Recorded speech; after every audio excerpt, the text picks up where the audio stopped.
Since the inception of the Federal Reserve in 1913, a number of large and small wars have commenced. The three most pronounced were World War I, World War II, and Vietnam. World War I. In 1914, European wars broke out centered around England and Germany. The American public wanted nothing to do with the war. In turn, President Woodrow Wilson publicly declared neutrality. However, under the surface, the U.S. administration was looking for any excuse it could find to enter it. In a noted observation by Secretary of State William Jennings, the large banking interests were deeply interested in the World War because of the wide opportunities for large profits. It's important to understand that the most lucrative thing that can happen for the international bankers is war, for it forces the country to borrow even more money from the Federal Reserve Bank at interest. Woodrow Wilson's top advisor and mentor was Colonel Edward House, a man with intimate connections with the international bankers who wanted in the war. In a documented conversation between Colonel House, Wilson's advisor, and Sir Edward Grey, the Foreign Secretary of England, regarding how to get America into the war, Grey inquired, "What will Americans do if Germans sink an ocean liner with American passengers on board?" House responded, "I believe that a flame of indignation would sweep the United States, and that by itself would be sufficient to carry us into war." So, on May 7, 1915, on essentially the suggestion of Sir Edward Grey, a ship called the Lusitania was deliberately sent into German-controlled waters, where German military vessels were known to be. And, as expected, German U-boats torpedoed the ship, exploding stored ammunition, killing 1,200 people. To further understand the deliberate nature of this setup, the German embassy actually put advertisements in the New York Times telling people that if they boarded the Lusitania, they did so at their own risk, as such a ship sailing from America to England through the war zone would be liable to destruction. In turn, and as anticipated, the sinking of the Lusitania caused a wave of anger among the American population, and America entered the war a short time after. The First World War caused 323,000 American deaths. J.D. Rockefeller made $200 million off of it. Not to mention the war cost about $30 billion for America, most of which was borrowed from the Federal Reserve Bank at interest, furthering the profits of the international bankers. World War II. On December 7, 1941, Japan attacked the American fleet at Pearl Harbor, triggering our entry into that war. President Franklin D. Roosevelt declared the attack was a day that will live in infamy. A day of infamy indeed, but not because of the alleged surprise attack on Pearl Harbor. After 60 years of surfacing information, it is clear that not only was the attack on Pearl Harbor known weeks in advance, it was outright wanted and provoked. Roosevelt, whose family had been New York bankers since the 18th century, whose uncle Frederick was on the original Federal Reserve Board, was very sympathetic to the interests of the international bankers, and the interest was to enter the war, as we've seen, nothing is more profitable for international bankers than war. In a journal entry by Roosevelt's Secretary of War Henry Stimson, dated November 25, 1941, he documented a conversation he had with Roosevelt. The question was, how should we maneuver them into firing the first shot? It was desirable to make sure the Japanese be the ones to do this, so that there should remain no doubt as to who were the aggressors. In the months leading up to the attack on Pearl Harbor, Roosevelt had done almost everything in his power to anger the Japanese, showing a posture of aggression. He halted all of Japan's imports of American petroleum. He froze all the Japanese assets in the United States. He made public loans to nationalist China and supplied military aid to the British, both enemies of Japan in the war, which, by the way, is completely in violation of international war rules. And on December 4th, 3 days before the attack, Australian intelligence told Roosevelt about a Japanese task force moving towards Pearl Harbor. Roosevelt ignored it. So, as hoped and allowed, on December 7, 1941, Japan attacked Pearl Harbor, killing 2,400 soldiers. Before Pearl Harbor, 83% of the American public wanted nothing to do with the war. After Pearl Harbor, 1 million men volunteered for the war. It is important to note, Nazi Germany's war effort was largely supported by two organizations, one of which was called IG Farben.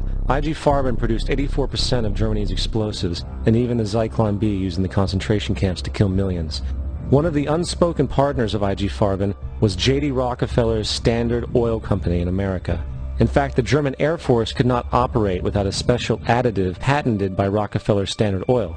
The drastic bombing of London by Nazi Germany, for example, was made possible by a $20 million sale of fuel to IG Farben by the Rockefeller Standard Oil Company. This is just one small point on the topic of how American business funded both sides of World War II. One other treasonous organization worth mentioning is the Union Banking Corporation of New York City. Not only did it finance numerous aspects of Hitler's rise to power, along with actual materials during the war, it was also a Nazi money laundering bank, which was eventually exposed for having millions of dollars of Nazi money in its vaults. The Union Banking Corporation of New York was eventually seized for violations of the Trading with the Enemy Act. Guess who the director and vice president of the Union Bank was? Prescott Bush, our current president's grandfather, and of course our former president's father. Keep that in mind when considering the moral and political dispositions of the Bush family. Vietnam. The United States' official declaration of war on North Vietnam in 1964 came after an alleged incident involving 2 U.S. destroyers being attacked by North Vietnamese PT boats in the Gulf of Tonkin. This was known as the Gulf of Tonkin incident. This single situation was the catalytic pretext for massive troop deployment and full-fledged warfare. One problem, however, the attack on the U.S. destroyers by Vietnamese PT boats never happened. It was a completely staged event to have an excuse to enter the war. Former Secretary of Defense Robert McNamara stated years later that the Gulf of Tonkin incident was a mistake, while many other insiders and officers have come forward, relaying that it was a contrived farce, a complete lie. Once in the war, it was business as usual. In October 1966, President Lyndon Johnson lifted trading restrictions on the Soviet bloc, knowing full well that the Soviets were providing upwards of 80% of North Vietnam's war supplies. Consequently, Rockefeller interests financed factories in the Soviet Union which the Soviets used to manufacture military equipment and send it to North Vietnam. However, the funding of both sides of this conflict was only one side of the coin. In 1985, Vietnam's rules of engagement were declassified. This detailed what American troops were and were not allowed to do in the war. It included absurdities like North Vietnamese anti-aircraft missile systems could not be bombed until they were known to be fully operational. No enemy could be pursued once they crossed the border of Laos or Cambodia. And most revealing of all, the most critical strategic targets were not allowed to be attacked unless initiated by high military officials. Apart from these imposed ludicrous limitations, North Vietnam was informed of these restrictions and therefore could base entire strategies around the limitations of the American forces. This is why the war went on so long. And the bottom line is this: the Vietnam War was never meant to be won, just sustained. This war for profit resulted in 58,000 American deaths and 3 million dead Vietnamese. So, where are we now? September 11th was the jumpstart for what is now an accelerated agenda by the ruthless elite. It was a staged war pretext no different than the sinking of the Lusitania, the provoking of Pearl Harbor, and the Gulf of Tonkin lie. In fact, if 9/11 wasn't a planned war pretext, it would be an exception to the rule. It has been used to launch 2 unprovoked illegal wars, one against Iraq and one against Afghanistan. However, 9/11 was a pretext for another war as well, the war against you. The Patriot Act, Homeland Security, the Military Tribunals Act, and other legislations are all completely and entirely designed to destroy your civil liberties and limit your ability to fight back against what is coming. Currently in the United States, unannounced to most brainwashed Americans, your home can be searched without a warrant, without you being home. You can in turn be arrested with no charges revealed to you, detained indefinitely with no access to a lawyer, and legally tortured, all under the suspicion that you might be a terrorist. If you need a painted picture of what is happening in this country, let's recognize how history repeats itself. In February 1933, Hitler staged a false flag attack, burning down his own German parliament building, the Reichstag, and blamed it on communist terrorists. In the next few weeks, he passed the Enabling Act, which completely eradicated the German Constitution, destroying people's liberties. He then led a series of preemptive wars, all justified to the German people as necessary to maintaining homeland security.